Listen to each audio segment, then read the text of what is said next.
welcome to another episode of Home Tech. Jason Griffin here, and for this episode, we actually have something a little bit out of the ordinary. Seth had to do some traveling this week and was not available, so I am privileged to be joined tonight by a good friend of mine, fellow systems integrator, fellow podcaster, Nate Schneider. Nate, how are you? I'm doing well, Jason. Thank you so much for inviting me on the Home Tech podcast. Happy to be here. Yeah, definitely. I really appreciate you taking the time to come on. And some of our listeners here on Home Tech may or may not already be aware. I'm actually a co-host on a second podcast with Nate. It's called AV Shop Talk. And Nate, why don't you just share with our listeners a little bit about the AV Shop Talk show, and maybe also give them just a little bit of your personal background. Yeah. So AV Shop Talk, we started back in February of 2014, and it's a monthly podcast, and it's the tagline is where the AV pros come to talk. So come to talk shop, and it focuses more on the pro side. I know this is a heavy home tech podcast, probably a lot of resi guys listening to my voice right now. So, I'm kind of bringing the perspective from the dark side, the commercial side, right? So, but I have to tell you, I'm a big fan of home tech, and I like to keep my ear to the ground and hear what you and Seth are talking about. And it's always interesting stuff, and stuff that I think is applicable to both. I mean, so much of the consumer world drives the commercial world these days. There are definitely interesting dynamics that I think we all need to be aware of, even in the commercial side. So. Yeah, definitely, and I think vice versa. We on the residential side see a lot of influence coming down from commercial, and so I think it's definitely interesting to keep an eye on that dynamic. And I think particularly for the integrators in our audience, I would encourage them to check out AV Shop Talk. I mean, I look at it as a little bit more of like a deep dive show. We get a little technical, and as the name sort of implies, like it is shop talk. So we're really focused heavily on integrators, and not just on the residential side, but across the spectrum of commercial and even educational work. And some of the guests we have on just run the gamut of different integration roles. So we really enjoy putting that show together. But Nate, I wanted to ask you real quick. I mean, we're not a weather show certainly, but you're out in New England, and you guys had a pretty epic blizzard come through there recently. How did you fare out? Yeah. Well, luckily we did okay. I think we got somewhere between 28 inches and 32 inches somewhere. It blows around from the wind, so it's like 6 inches deep other places, and it's like 3 feet deep at other places above the top of the snowblower. So we did okay, but there were some folks that were hit pretty hard along the coast. So they're still definitely recovering. But it was crazy. I guess they're naming the blizzards nowadays. It's called Blizzard Juno is what we just experienced. So oh really? Yeah. I didn't realize they were naming them now. Yeah, they just started doing that in the last couple of years now. It's kind of odd, but no, thanks for asking. We're family is safe, and definitely got a good workout in there with the snowblower. I'm sure. Yeah, we weren't sure if we were even going to be able to have you on this week because of the blizzard, and I know you were worried about potentially losing power, and thankfully that didn't happen. I know that can not only at that point be an inconvenience, but a real danger, at that point. So glad to hear that you guys fared out okay. And lastly, giving your geographic location, I just have to ask your opinion on the big Super Bowl this weekend. Oh yeah, we're recording this. It's Thursday. And this will air Monday. So by the time people hear this, the game will be over. Yeah, it's been a crazy last week and a half with everything going on around the Patriots, and I realize everybody listening to this right now, there's probably very few that are Patriots fans. There's a lot of Patriot haters out there, but I'm a big Patriots fan, and I'm excited to see Tom in the Super Bowl again, and it'll be interesting to see the matchups. I'm going to see if Gronkowski and Richard Sherman are going to meet up at all. I'm going to see how that's going to go down.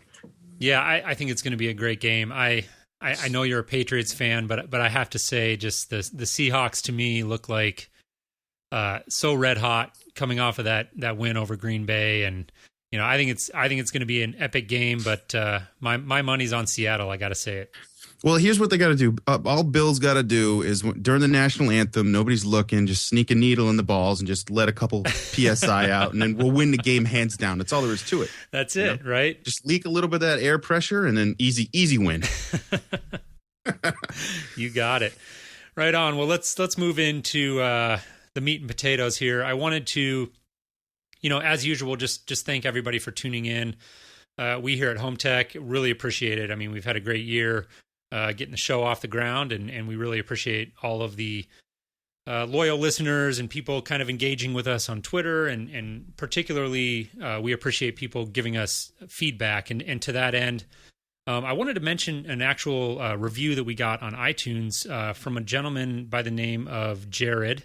I won't mention his last name just for obvious reasons, but Jared, if you're listening, thank you for the super kind review. He actually left this back in November, Nate, and I somehow just came across it, but it was really cool because I won't read the whole thing, but basically from listening to the show, Jared, who has a background in kind of pro AV, like recording and presentation services, decided that he would get into doing home technology, and he launched his own little home technology company, and he's now a Savant dealer, and he's deploying systems and says he's really enjoying it, and he was inspired to do that based on the show, and we really that struck a chord with us, and we wanted to thank him for letting us know that and wish him all the best moving forward. Wow, good for him. That's awesome to hear feedback like that. That's great. It's what it's all about, right? Growing the community and sharing information, and I think that's an awesome story there. Yeah, absolutely. I was, like I said, somehow it kind of flew under my radar for a while, and was super happy to see that. So, Jared, thank you again, and we wish you all the best moving forward. Also wanted to just mention, again, by the time people are listening to this episode, this will be live as we sit here and record. It's not, but Seth has actually been working on a little bit of a blog post. It's going to be a series, like a multiple-part series, and I think most of our listeners probably know this already. In case you don't, Seth just purchased a new home down in Florida.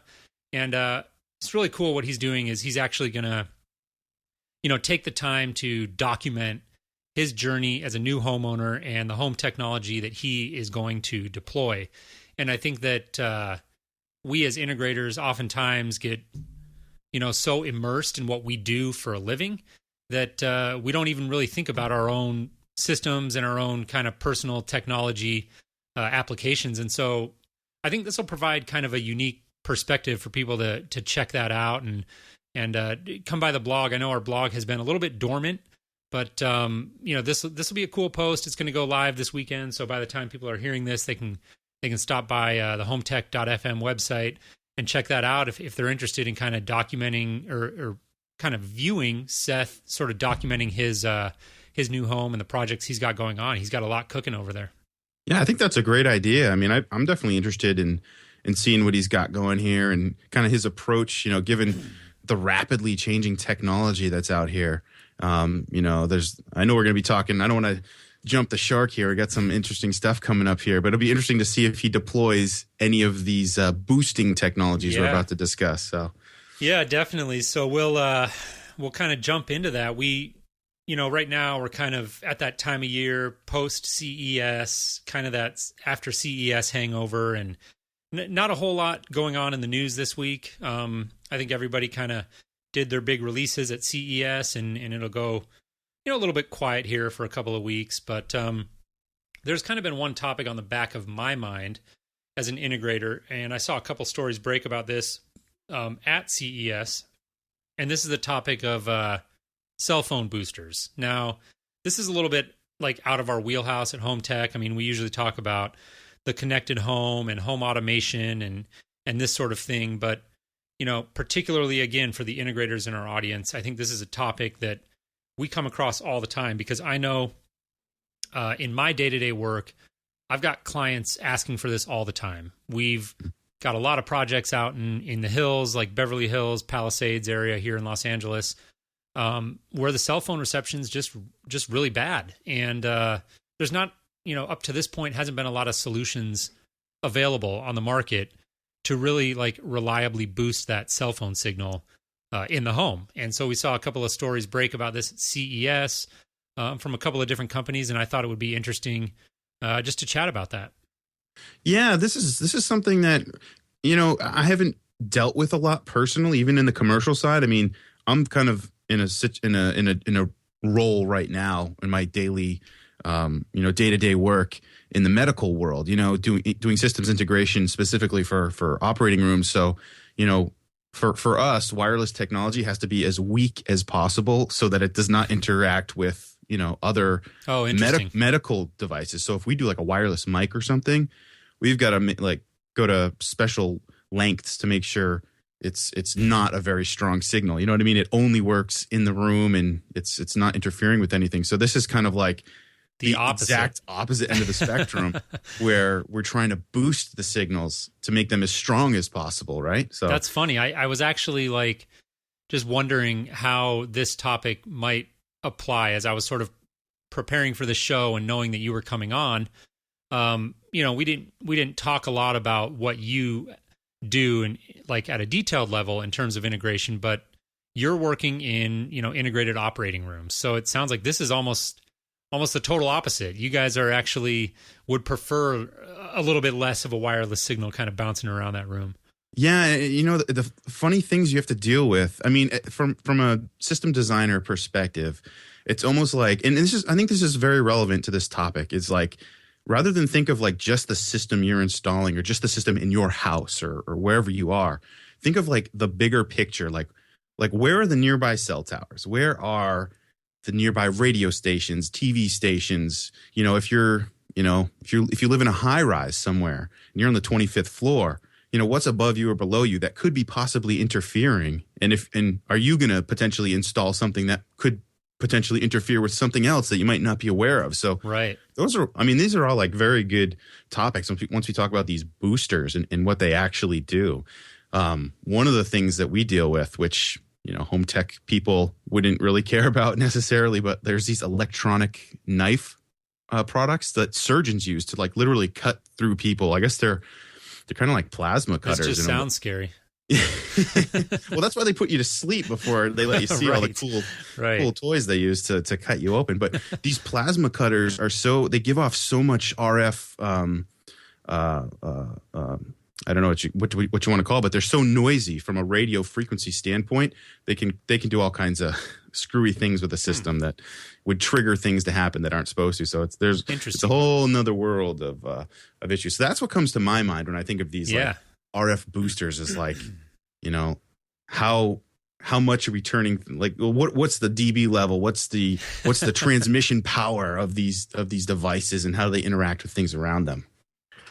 Yeah, definitely. I mean, that's always something to consider. I mean, even if we'll jump into the specific conversation here, but your point just calls to mind. Like, even if you're deploying something as commonplace nowadays as multiple wireless access points for the Wi-Fi, the best practice is to go in there and look at the channels, and even within your individual 2.4 gigahertz frequency, you want to get in there and look at the channels that access point is operating on, and try to spread them out so they're not kind of stepping on each other.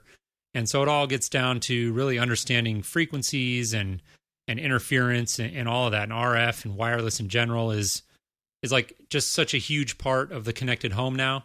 And again, I think this topic to me is just interesting because we have so many clients always asking for this. And so we'll jump in here and basically, as just a bit of history coming from kind of the sort of custom install high end of the home technology space, we've really only had a couple of options in recent history if a client requests a cell booster system. And basically what you've got in terms of options is like one of these little off-the-shelf AT&T M-Cell type of units that is basically a product. You go to the AT&T store or the T-Mobile store and you buy it right off the shelf, and you plug it into the Ethernet, ideally near like a window or something, and you hope for the best. And we, as a home technology company here, it's one of the very few products that we just kind of flat out like say no when clients ask us about putting one of those in. I mean, we have zero faith in how well they're going to work, and just not a product that we're comfortable really signing off on, because we don't want to set false expectations, and we don't want to receive all of the phone calls when the product doesn't work. Now, does that device hook into the internet, or like, does it function almost like a cable modem, or does it literally just sit in the window and try to boost whatever signal it can get? Yeah, that's a great question. And my understanding is that basically how it works, and again, it's not a product that we really work with too much, but my understanding of how it works is that it actually broadcasts like its own little wireless, I don't want to say network, but wireless signal. Where if you look at your phone, if you look at your iPhone or your Android or whatever it is, and you see kind of in that top corner, it'll say like 4G or 3G or LTE, like it'll tell you what wireless network it's connected to. Mm-hmm. It'll actually connect to one that says like M-Cell or whatever it is.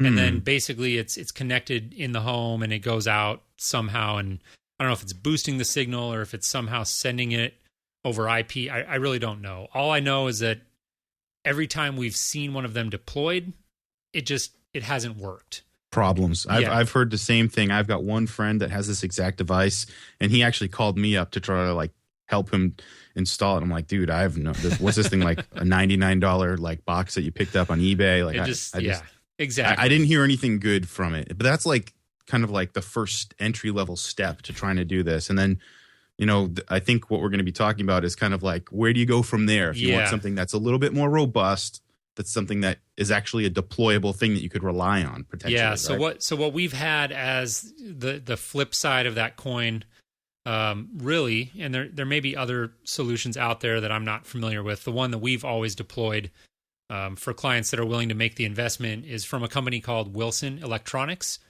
And this is a very reliable, very robust solution, but it requires a lot of specialization to install it. It actually involves putting an antenna up on the roof and then running cabling throughout the house. You've got an amplifier that you've got to, so you basically run from that rooftop antenna, you run down to your amplifier, and then it kind of branches out to your antennas that go inside of the house. And there are just a ton of considerations that go into deploying a system like this. The first thing we have to do to give people kind of a feel for the process is we have to go out there with a specialized meter that Wilson provides us with, and get a guy up on the roof and do a couple of frequency scans. And we basically send them the readings. And what that's telling them is the amount of cell phone signal that they actually have coming into the house from the nearest cell phone tower. There are occasions where those readings are so low that Wilson will actually tell you your house is not a candidate for our system.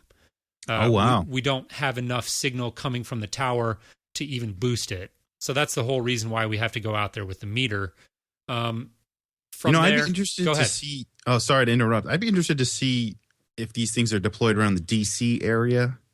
I've heard all kinds of rumblings and stories about people, trying to get wireless microphones and antennas to work in and around like military and government fixtures. And there's like certain times in the day where the system just goes down every day at like 3 o'clock. Yeah. They're near some sort of like, military testing, zone or something like that. And I wonder how often they're able to deploy these things around the DC area. That's just something that kind of crept into my mind as you were talking about this. It gets to the point that Wilson and all of these products they have to be approved by the FCC.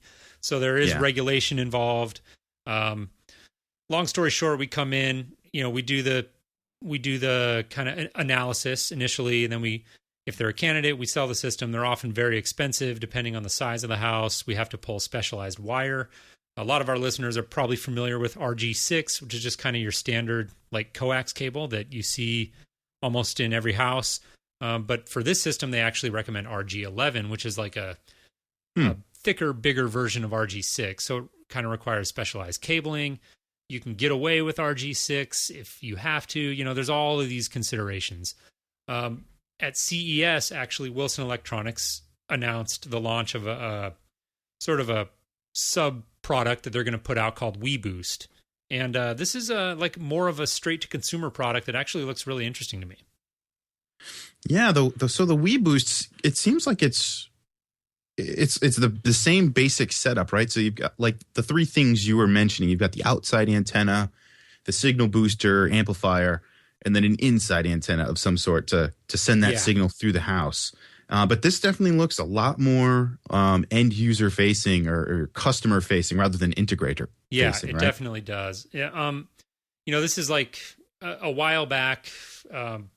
Wilson purchased a company called Z Boost, and at the time, Z Boost was sort of a more consumer facing version of Wilson. It was a cell phone booster system.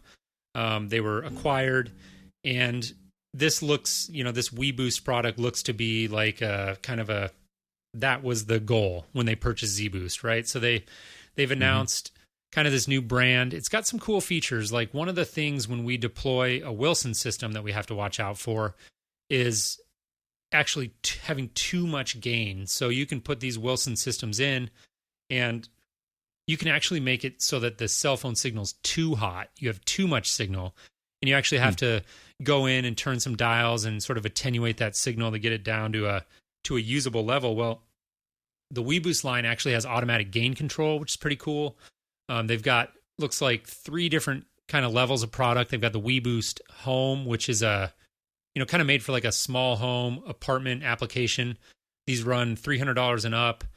The Wii Boost Connect is more for like a medium-sized home or maybe a small home office, and those are like $450 and up. And then you've got the Wii Boost Connect Extreme, which is kind of their higher-end system. The article actually didn't mention pricing for this particular system, but they've got 3 levels. So depending upon your needs, you can sort of get in there and scale the system up. But again, it's where my question lies with this product is how the packaging and the branding appear to be a lot more consumer facing, but as far as an installation goes, I think they're going to be up against some challenges as far as like if they're trying to sell this straight to a consumer. I feel like it's still going to require a certain level of knowledge and specialization to really successfully deploy the system. Right, because like I'm going to steal a cheesy line from like the real estate the folks, location. So like when you set up these antennas, like location is huge. Do you have an omnidirectional antenna? Is it unidirectional? And do you know how to locate the nearest cell tower? There's still a lot of this stuff that comes into play, like the direction of these things and where they're pointed. And, right. Like you said, like, so the automatic gain control seems to like remove part of the complexity, right? Because it's going to automatically get the gain into a nice sweet spot, theoretically. But I don't know. I feel like you'll still, as a residential integrator, still be getting some phone calls for configuring these systems. At least from my perspective, it would seem that way. No, definitely, I agree completely. I mean, I think it's great that there's these solutions that are out there and are much more affordable. But again, it's just kind of walking that line between putting out a solution that's affordable and easy to deploy, but also something that's reliable and robust. And I think that's going to be the line that time will only tell if they're going to be able to kind of walk that line. There was a second product that came out at CES from a company called SureCall. Now, this was a company that I actually wasn't familiar with prior to reading this story, but the impression I got from reading the story is that they've been around for a little while. It doesn't sound like they're a startup or anything. And they had a couple of new products that they announced. One of them was the Fusion 7. Now, this one looks really interesting to me because it's not just a cell phone booster, but it actually does Wi-Fi. It does over-the-air HD TV signals as well. So it's not just a cell booster, but it's got a bunch of different antennas in it, or however that works. That where it's actually doing a lot of wireless retransmission in the house. Yeah, I was like, when I read this, I saw Wi-Fi, over-the-air, HDTV, 2G, 3G, 4G signals. I'm like, this is like a turnkey solution to amplify every wireless need you could possibly think of. And like the first thing that popped into my mind was, wow, this is great news for cord cutters. I mean, I'm a huge fan of cord cutting, but I still have a cable line for my my internet, which comes through a cable modem.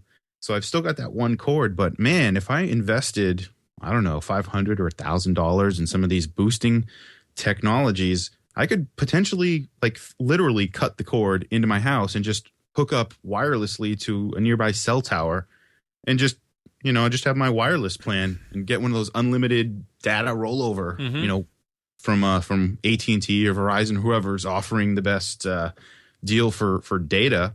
I mean, that's kind of exciting potential for cord cutters, I think. Yeah, because, at that point you could, there might be some people who would consider doing that already, but they don't maybe have the cell signal strength coming into the home, right? So you could boost that signal up. You'd have your 4G signal boosted, and then you have your little AT&T or Verizon hotspot, and at that point you've got everything you need. Certainly an interesting application. It says it can support as many as 10 users simultaneously. The other product that we talked about didn't really talk about the number of concurrent users, so I'm not sure how that really stacks up. That's not really a specification that I've ever looked at with these systems, so I thought that was interesting. That's a good point. Like, hang on, guys, I'm getting a text message. Can you hang up for a second? It's like if there was a limit, I assume there's not, because that seems like that would be crazy. But that's a good question. Yeah, I think that from the booster itself to your end user, that's where your limit is. And like, how often do you really have more than 10 connections going on at a time? I can't imagine that's all that often in most residential applications. Now you start getting into commercial, I would imagine that's a little bit more of a relevant specification. But these products clearly, I think, are designed for the home. Says it provides up to 6,000 feet of coverage and 72 dB of signal gain. So I don't really have a great frame of reference for how strong that is, but it looks like a very interesting product. MSRP is under $1,000 on this, and so it's something that you could get into for fairly cheap. Maybe they'll send. Maybe you can give them a call and see if they'll send Seth a demo unit for his new home. That's a great call. I'm sure Seth is going to hear this episode and maybe give him some ideas. Hopefully he's having a good time. He's actually traveling to Orlando this week, so hopefully he's having a good time. There was one other product from SureCall, the Easy Boost, and looks to me like maybe this is a slightly lower end solution than the Fusion 7. They've got like a dual band and a 5-band booster. The 5-band is $760 MSRP, and the other one's $560. And the one, the aspect of this one that I thought was interesting is that they specifically pointed out and were very much emphasizing the fact that there was no need for a rooftop antenna on this one.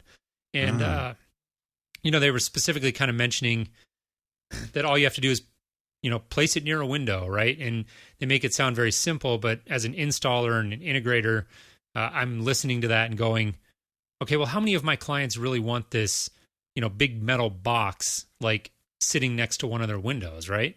Yeah. So I think that's going to be the challenge there. For this one, it just basically, it wants to grab the signal coming into your house through the window or whatever it is, and it's got kind of the amplifiers and the signal boosters built right into the unit. Oh, wait, I see. So it eliminates the need for rooftop antenna, but in exchange, you've got to have a big, ugly box near a window somewhere. That's it. Oh, see, at first I'm like, oh, great. No rooftop antenna. That'll look, curb appeal, right? That'll be nice in those Beverly Hills, right? But, if you've got to look at an ugly thing sitting inside your window every day, I don't think that's any better, right? So yeah, and that's the crux of the issue there is like, you have to put it in the area of your home where you have the strongest signal coming in, which is typically by a window. So that it has enough signal even to work with, which ties back to like when we do the Wilson custom solutions, we've got to have enough signal if we're standing up on the roof to where they're even a candidate to have this system go in.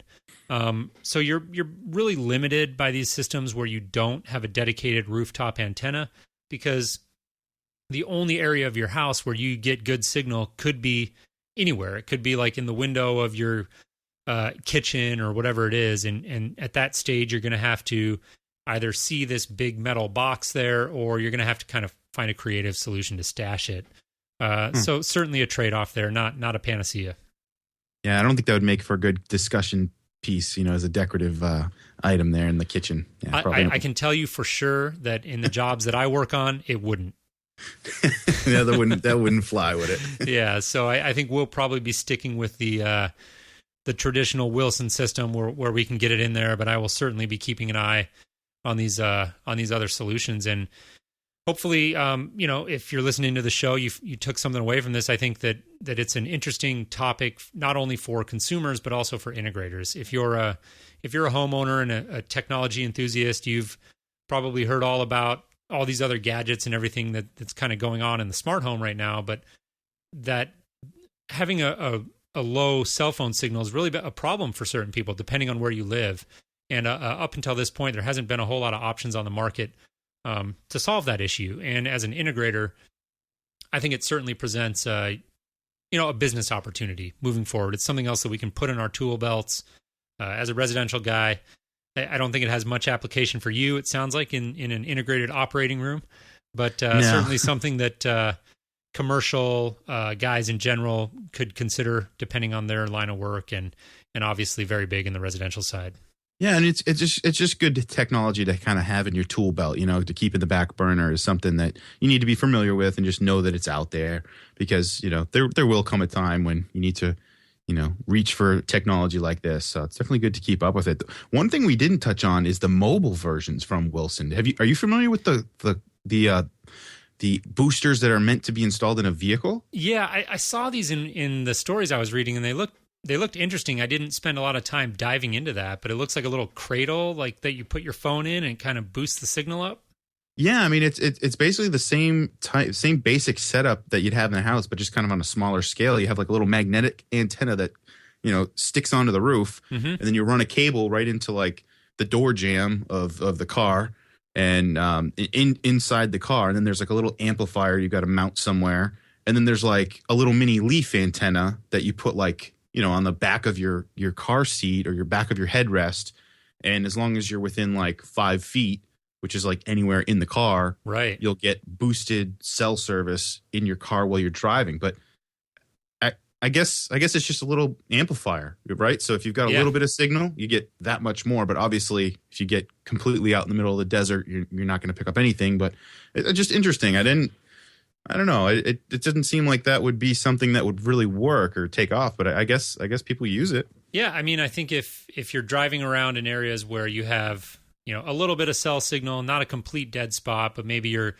dropping calls consistently. I know, like when I first started in this industry, I lived up in the mountains in Colorado, and you're kind of driving in and out of little valleys and things like that, where a lot of times you're just if you're on a phone call and you go around this one corner, like you're gonna drop the call, right? And so maybe this solution can give you just enough to kind of hold the call through those little tough areas. And the one that we're referring to specifically, I think here was from WeBoost, and it was called the WeBoost Drive. So they have a solution built for the car as well, which could certainly be useful for somebody who lives in one of those areas where you're driving around a lot and the cell signal is just kind of right on that fringe where it's just not reliable.